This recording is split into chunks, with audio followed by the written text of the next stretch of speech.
Près de 15 heures après leur interpellation, Jean-Pierre Amougou Belinga et ses collègues sont toujours en exploitation au sein du groupement de gendarmerie territoriale d'Umfundi, Sisolak à Yaoundé. Et il faut dire pas moins de 12 enquêteurs, dont 6 gendarmes et 6 militaires pour les auditionner. Amougou Belinga, Bruno Bidjan et bien sûr le colonel Nsoué qui est son chef de sécurité et ancien commandant de la garde présidentielle. Vous comprenez l'ampleur des choses.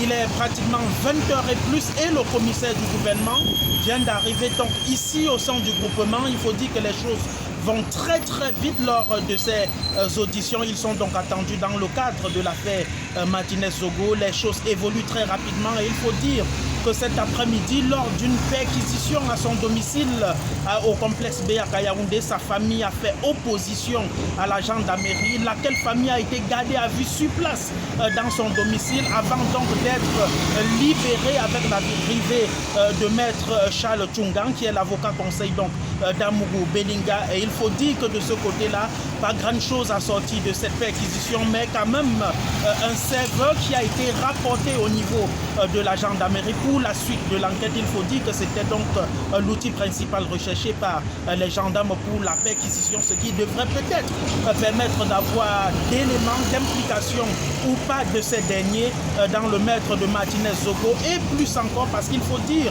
que c'est pratiquement une affaire d'État qui est en train de se révéler aux yeux du monde.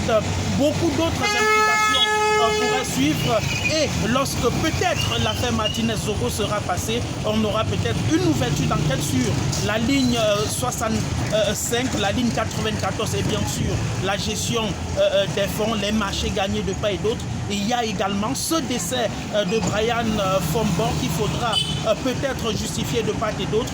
Vous comprenez que les 3 personnalités interpellées dans cette affaire ce lundi matin ont donc beaucoup pas dit, beaucoup pas donné. Et s'il s'avère que leur présomption soit, n'est-ce pas, mise de côté et leur culpabilité prouvée, on est donc parti pour une affaire mais alors très longue qui pourrait aboutir à d'autres arrestations et peut-être au sommet de l'État. Depuis donc le groupement de gendarmerie territoriale Brand Kamga Michel Imele pour Naya TV, vous aurez minute by minute d'autres éléments d'information dans le cadre de ces enquêtes préliminaires.